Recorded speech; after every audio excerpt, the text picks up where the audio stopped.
All right. Hey, peeps. So today we're going to do some adventures in Google Sheets. Basically, we're going to use our Arctic data to practice how to create graphs, and we're also going to have some fun analyzing some graphs at the same time. All right. So first things first, if you have never graphed in Google Sheets before, your data table is key. Okay. For one thing, looking at this data table, we have our headings. We already have our descriptors of what each column stands for, what it represents. This first column right here is technically going to be our x-axis. So whatever your x-axis is planned to be, you want that to be your first column in your data table on Google Sheets. Also, if you look underneath here, below the descriptions, below our headings, these are all just plain numbers. You never ever want to have text mixed in here when you're trying to graph with Google Sheets. It will make your life miserable. Okay, so if I was just to do a simple plain graph, let's say I just wanted to graph incoming shortwave radiation versus the year, I would select my first cell, hold down the shift key. Now, granted, I'm using a PC, so I believe shift is also the same key in a Mac. But you're going to go ahead and click on this bottom cell in order to select both our first columns. Now, if you were to go ahead and just simply hit the Insert Chart button, then you kind of run a gamble. Sometimes Google is really good at guessing what you want to graph, and other times it's absolutely horrible. So I highly recommend only select the cells that you want. Okay. So there's two ways that you can actually insert graph. You can go ahead and select this really cute little bar chart, little insert chart icon, or you can also do insert and then click chart. Either one will work. Okay, so give it a moment to go ahead and load. And all right, so we have our basic chart right here. So that is how you would do a basic chart. But we're not happy with that. We're going to do something really fancy today. So I'm going to delete this one. And what I want you to do this time is I want you to go ahead and click on this particular cell, the first one, and go ahead and hold down the shift, click all the way to the bottom to select the whole data table, but only the data table. And we're going to go ahead and we're going to click that insert chart. I'm just going to go ahead and use my favorite icon because, like I said, it's my favorite. I love it. Let's say you're looking over here and you don't see it. Maybe you see 3 dots. Click on the 3 dots and it'll expand it, and then you should see this icon. So just a heads up, depending on what your screen looks like. Okay, so we have this, right? But it's kind of a mess. We're graphing both temperature and also long wave and shortwave radiation. We don't want all that in one graph. So what we have to do is a little bit of Google Sheets surgery, for lack of a better term. So we're going to pop over here to our chart editor, which went ahead and popped up automatically for us. If at any time you accidentally click away and you're like, oh no, I needed that, double click on your chart and it'll bring it back up. But we need to be in the setup range, because what we're going to do is we're going to go ahead and type in colon B20. Okay, so if I do A1 colon B20, it's telling me that I want to select these first two columns, and that is what I want to do. But I don't want long wave radiation right now. So I'm going to do comma D1, and I've already got my little colon right there to D20. And now I'm going to hit enter. And what that does is now it gets rid of the long wave radiation. And now we're left with short wave and also temperature. But here's the thing, the scale's totally off. So we've got to do some things to fix that. All right, everything else on here we're happy with. Okay, we want our year as our x-axis, that is totally right. We want our Arctic Ocean summer and Arctic temperature to be our two lines. That is good, but we need to fix them. So we're going to go to Customize. And so first thing I'm going to do is go all the way down to Series, because our series isn't quite right. So under Apply to All Series, I want to select Arctic Temperature Anomaly. We're going to take this particular factor and shift it over to the right axis. So we click where axis is, we're going to select right. Make sure you only select Arctic Temperature Anomaly for the right axis. Okay, so now this is looking a little better, right? But we want to make it look even better than this. So I'm going to go ahead, click Off Series. I'm going to go down to right vertical axis because it looks good, but it could look better. So I'm going to look over here and see what is my lowest number. Well, it's 0.9. That's actually pretty good. We're pretty happy with that. So looking over here to my shortwave radiation, so looking down here, I don't need to fix the minimum. But over here on my vertical axis, which is referring to the left side, I do need to fix my minimum. So I'm going to click over here. I'm looking at these numbers. Let's see here. So 423, 422. So I want to go to the next lowest factor of 5. So that's going to put me at 420. That's going to be my minimum. Okay, so now we've got kind of a better scale. Now, some of you may have heard in the past, that your scale always has to start at 0. Well, here's the thing. If it starts at 0, we're not going to see the actual shape of that graph. So sometimes in order to see the minute details, you actually have to properly scale your graph starting at a number other than 0. Just consider this for time. If you were to start every single graph at 0 common era, just imagine you have 2,000 ticks underneath your x-axis. That doesn't really work, right? So why would we do that to this graph? Okay, so that's looking a little better. Now let's go ahead and pop up because we haven't labeled everything yet. So let's go to Chart and Axis Titles. So under here, I'm going to start with my chart title. So notice how it's already selected a chart title. That's good. I'm going to scroll across. I have incoming shortwave radiation. And while I'm here, I'm going to go ahead, hold down my Shift key. I'm going to move my arrow key as I hold Shift. And I'm going to hit Control C. If you've never done shortcut keys, get in the habit of doing it. It makes your life so much easier. So Control C for copy. Okay.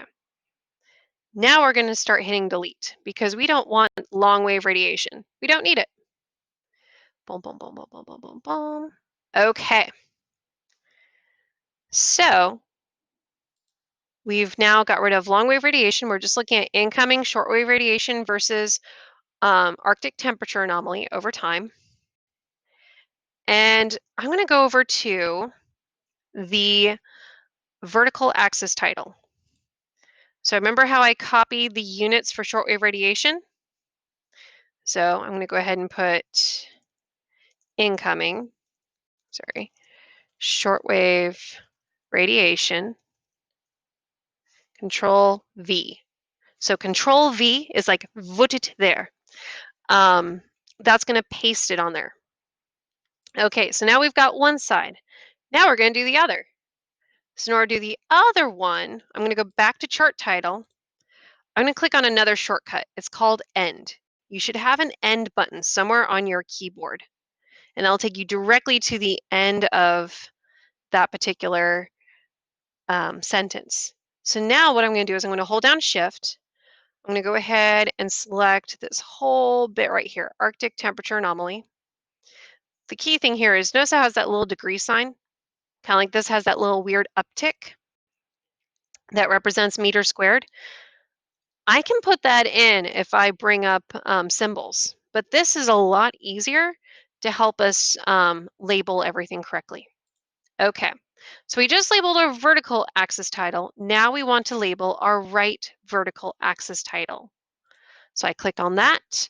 I'm going to do Control V and put it right there. And we're down one graph. Boom. And looking at this, check out how our incoming shortwave goes up and down across each year. Okay, awesome. Consider why it might be going up and down. Okay. And then look at our temperature. Do they look linked?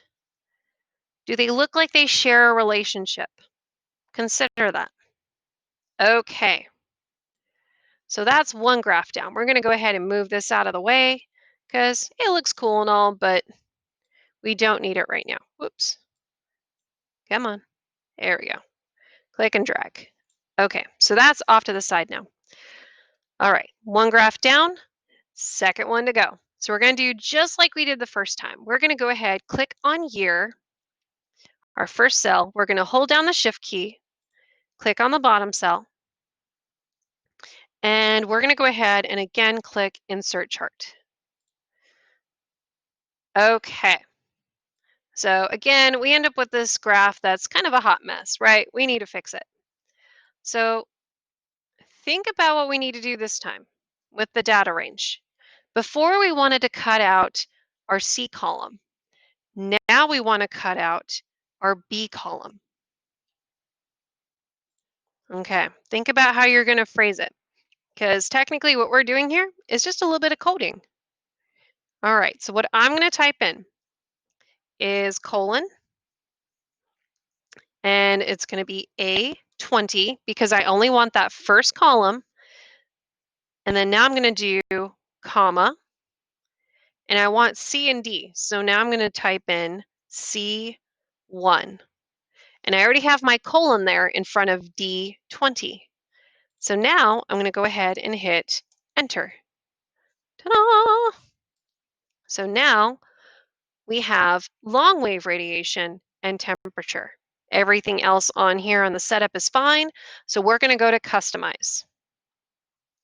Okay, we're going to go over to CIRES, just like we did last time. And remember, we are only selecting Arctic temperature anomaly under CIRES. And we are now clicking right axis for it. We do not want to add anything else on the right axis, just Arctic temperature anomaly.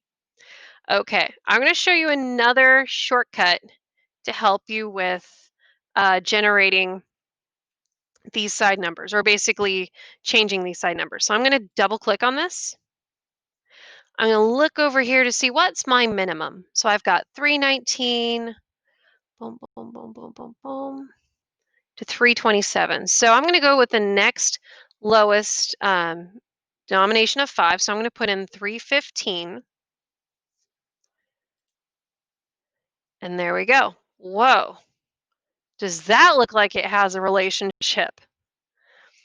So peeps, again, just so you know what I did here, I double clicked on these numbers. I double clicked on the left vertical axis numbers, and that's how it automatically brought me down to the vertical axis menu.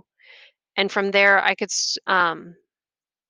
scroll down and adjust the minimum, which is right there. Okay, so this is looking good, but we're not satisfied. So we're going to pop up on the side to chart in axis titles. Okay, so my horizontal axis title, I'm happy with. It's good. I want to start off with chart title. So I'm popping up here. And similar to before, what I'm going to do is I'm going to delete my shortwave radiation. Hold on, I want to make sure I'm only deleting incoming shortwave radiation. There we go. Okay, now I'm going to scroll over here and I'm going to go ahead and select my units because again, I want those. And in fact, I'm going to save myself a little time and copy this whole bit right here. Control C. All right, we're going to head over to vertical axis title. We're going to do Control V. And in this case, boom, boom, boom, boom, we're just going to leave it as is. If you want to get a little fancier, go ahead and make these all caps, all the first letters caps. That'd be something to make it just a little bit swankier, but it's not too critical. All right, now we're going to go ahead and label the right vertical axis title. So again, we're going to go back to chart title. I'm going to click here. I'm going to use the end button. Takes me all the way to the end immediately. Hold down my shift key. Boom, boom, boom, boom. There we go. Hit Control C. And then I'm going to scroll up here and go to right vertical axis title. Click on this. And now I have already pasted this on here. If yours doesn't auto-generate for some reason, you can just hit Control V and it'll paste it, or you can just select that. All right. So now check that out, peeps. We have just finished our second graph, our second dual y-axis graph. That's pretty swanky. All right, and again, take a look at that. Do you think there's a connection between long wave radiation emitted and the Arctic temperature anomaly? Well, answer that in your analysis questions, peeps. And if at any point you want to copy and paste these graphs into your student worksheet, very similar to what we did over here, you're just going to simply click on your graph, hit Control C, and then go to your student worksheet and hit Control V. V is in victory, because you have now victoriously graphed two amazing, rather complicated, quite honestly, graphs. So congratulations, awesome. And with that, peeps, I'm going to wish you happy science.